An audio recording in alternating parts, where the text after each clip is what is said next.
The movie is based on real events that transpired in South Korea. At the start, we are introduced to the protagonist, Jung Tae-hoon, a renowned doctor. There is not a single day that he's free due to his impeccable surgery skills. But despite his busy schedule, Jung always manages time for his family. He has a loving wife and an adorable 5-year-old son. Unfortunately, one day, his whole life turns upside down. When his son is at school, swimming, he suddenly collapses. The boy is immediately transferred to the hospital, but his condition is very critical. Surprisingly, his lungs have become rock solid, due to which they were unable to function anymore. This takes Jung by surprise as his son was completely normal until the morning. The weird thing is that he wasn't able to see any symptoms despite being an experienced doctor. However, Jung's worries do not end there. That night, when his wife returns home to get some stuff, she suddenly collapses and drops to the floor. By the time help arrives, she is already dead. This rocks Jung, as within a span of 12 hours, both his son and wife have mysteriously collapsed. Hence, to find answers, he decides to cut open his wife and perform an autopsy. During the procedure, a distraught Jung is seen trembling, but nonetheless, he successfully completes it and comes to a conclusion. To everyone's surprise, both of her lungs have also been damaged, meaning that she is also afflicted by the same condition that left their son in a coma. The condition is known as pulmonary fibrosis, where the lungs become excessively damaged and scarred. Generally, someone suffering from it will display symptoms like extreme coughing, weakness, and loss of appetite. But in Jung's family's case, they collapsed all of a sudden.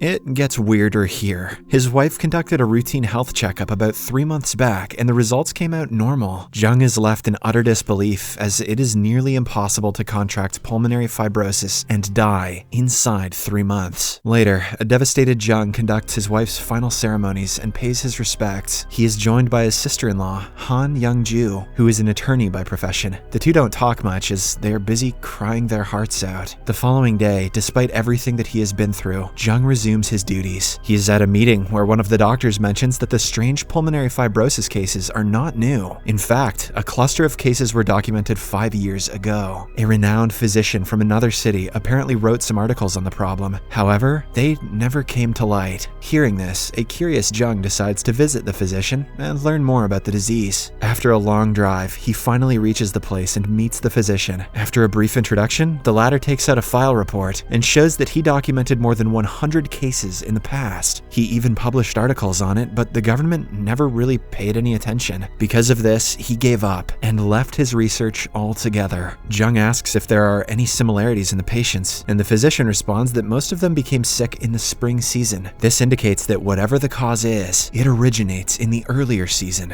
That is, winter. Looking for answers, Jung gathers a list of families that lost their loved ones to pulmonary fibrosis. He then sends each one of them a personalized letter, asking for information about the symptoms of the disease. However, even after a week, not one replies. So, left with no other options, he decides to visit them one after the other. At first, he approaches a man named Ping, who has lost his wife as well as both children. Jung notices that he has become a drunkard, so he doesn't ask much. Then, he heads to an old lady's house, whose daughter is barely surviving with the help of an artificial respirator. The lady herself has contracted pulmonary fibrosis, and it appears as if she won't live for long. Jung asks her a lot of questions, but doesn't find any relevant clues. That night, while he is at home, he has visions of his wife and son, but even in the visions, Jung sees them coughing profusely. When he looks around, he notices steam coming out of a humidifier. With this, Jung snaps out of his vision and realizes that both the old lady and Ping had humidifiers at their homes. Since these devices are mostly used in the winter, he deduces that they are the cause of the unusual death. Hence, wasting no time, he heads to the Korean Center for Disease Control, aka the KCDC, great band, and explains the situation to them. Normally, such rumors are thwarted away and no action is taken, but since Jung is a renowned and well-respected doctor, the KCDC executives decide to help him out. In the next scene, an experiment is conducted in Jung's house to check if the humidifiers are the actual cause of the deaths. Several rats are placed inside a cage, and the humidifier is left open for 24 hours. There are also several cameras placed throughout the room to ensure that no one intervenes in the experiment. experiment. After a day, the results come out. Jung and his sister-in-law Young-ju are summoned by a KCDC employee who reveals that all the rats died during the experiment. Their lungs suddenly collapsed due to pulmonary fibrosis. The KCDC employee then explains that they didn't die of too much moisture or mold, but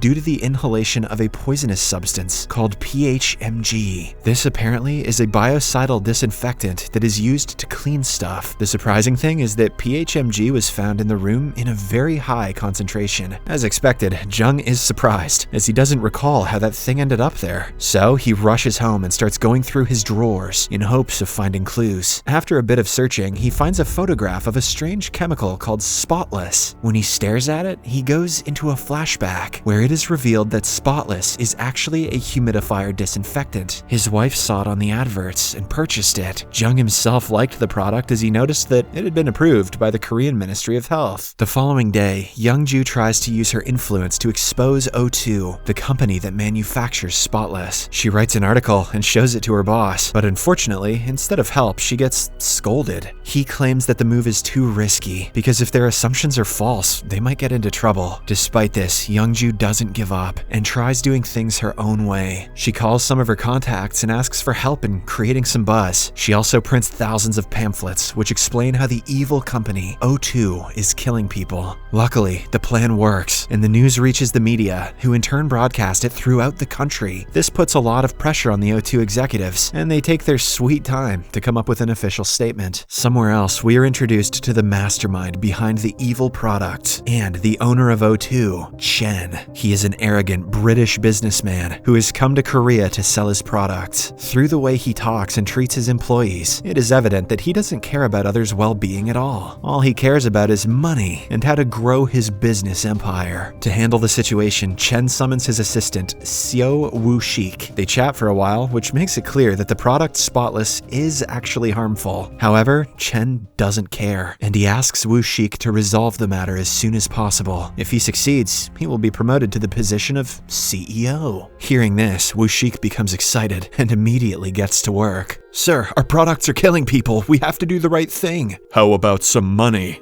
That sounds really good, sir. Yeah, okay, yeah, let's do that. Elsewhere, we see that Young-ju has quit her job and moved into a new apartment where she will conduct her investigation. Since O2 is constantly denying the murder allegations, the case has been referred to court. Young-ju herself is an excellent attorney, but she knows that O2 will hire big shots, against whom winning would be impossible. Hence, she visits one of her former mentors, Byung-suk, who happens to be an award-winning lawyer. Legend says that he has fought over 100 cases and lost none of them. Young-ju enthusiastically asks him for help and even hands him the case file, which has all the evidence against O2. Byung-suk briefly goes through it and says, "I'll think about it." Unfortunately, when Young-ju reaches her apartment, she is informed that Byung-suk will not join their cause after all. This leaves her with no choice, so she decides to take on the case by herself. The same day, as Young-ju, Jun, and a few colleagues are discussing, many people arrive at the apartment to show support. Most of them are the ones who have been affected by the Spotless disinfectant. Jung is over the moon that his mission is finally coming to fruition. Later, Young-ju gathers all of them and delivers an emotional speech. She explains that their family has been destroyed by a murderous company who still aren't willing to take responsibility for their actions. She also mentions that the case may require a lot of money, but it is not a problem as Jung is going to sponsor it alone. Hearing this, all of them start clapping in excitement and promise to fight against O2 until their last breaths. Ironic choice of words. Then, after months of planning, the big day finally comes. It is the court hearing and a number of people are present from both parties. On Chen's side, he has his assistant, Woo-shik, and several world-class attorneys. On Young-ju's side, all the affected families and Jung are present. Soon the trial begins, and the judge asks Young-ju to state her findings. However, before she can start, Chen's head lawyer arrives. He is revealed to be none other than Young-ju's mentor, Byung-suk.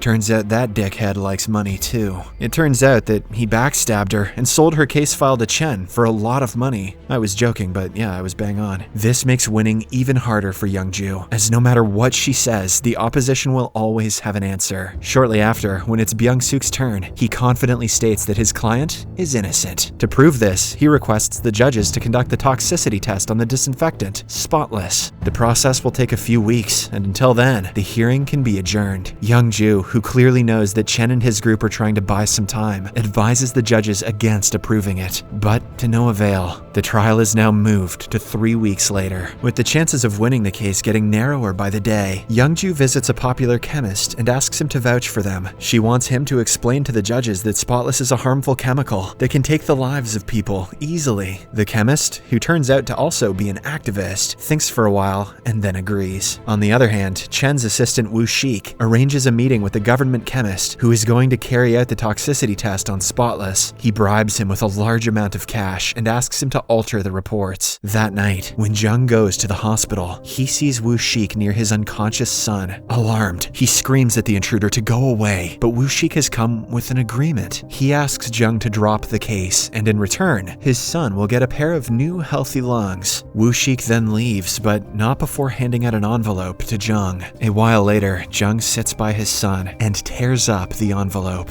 He then says, "Sorry, son, I cannot accept it." Surely if Jung can afford this trial, he can afford to get his kid new lungs? I don't know. The scene then cuts to the next trial, where Young-ju's chemist friend is also in attendance. Soon he is called to the front to give his testimony. As everyone listens anxiously, he reveals that Spotless indeed contains PHMG, which is a very harmful substance. It can cause congestion, coughing, or even lung failure if not treated on time. This slightly swings the tie in Young-ju's favor, but just then, the defendant's attorney, Byung-suk, steps forward with an article. He shows it to the chemist and makes him read it aloud. Surprisingly, it is the chemist's own article, which he had written in 2004. It states that PHMG is not harmful at all. As a result, Chen's group once again gains the upper hand. After a while, it is the government chemist's turn, who was previously bribed. As expected, he lies that the toxicology results came out negative, meaning Spotless disinfectant is completely safe, as it doesn't contain harmful levels of PHMG. He also asserts that his findings are correct, as a member of Young-ju's group was with him during the entire test. This shocks the families of the infected, and they begin wondering who has backstabbed them. Lo and behold, it is revealed to be none other than Jung himself. With a heavy heart, he claims that the process was fair, and there was no foul play involved. As a result of this, Chen and his company O2 win the case, much to the displeasure of Young-ju. The following day, Chen hosts a lavish party for all of those who helped him. Among them is also the chemist who was supposed to help Young-ju. This reveals that Chen bribed everyone who came in his way. In the next scene, Chen is at the airport, ready to return to London, when a bunch of officers approach him. He arrogantly asks them to move, as he has a flight to catch, but the officers inform him that he is on the no-fly list today. This stuns Chen, and he quickly realizes that he has been found out. Elsewhere, Wu Shik is watching the news, which states that O2 has finally been exposed. The lab report which the government chemist gave turned out to be fabricated. Surprisingly, he starts crying profusely, and the movie goes into a flashback. It turns out that Wu Shik also lost his family due to pulmonary fibrosis when they inhaled the poisonous air. He knew Chen was responsible for it, but the latter never accepted it. Hence, Wu Shik made it his mission to get him behind bars, one way or another. Another flashback reveals that when Jung tore the envelope at the hospital, he noticed a picture of Byung-suk and his family. This immediately made him realize that Byung-suk is also a victim. So, he contacted him, and the two had a formal meeting. They agreed to secretly record the toxicity test on Spotless, and then hand it over to the officials. The plan worked exactly as they wanted, and now Chen is behind bars. Some days later, Jung's son receives a new set of lungs, and they start living happily thereafter. In the final scene, we see several thousand people protesting outside Parliament. They want to make the government pay for their negligence in approving toxic items. Through the end credits, we get to know that over 20,000 people died in Korea, and almost 1 million suffered from health problems. Subscribe for more videos like this, turn on notifications, and leave a like to help the channel out. Thank you for watching.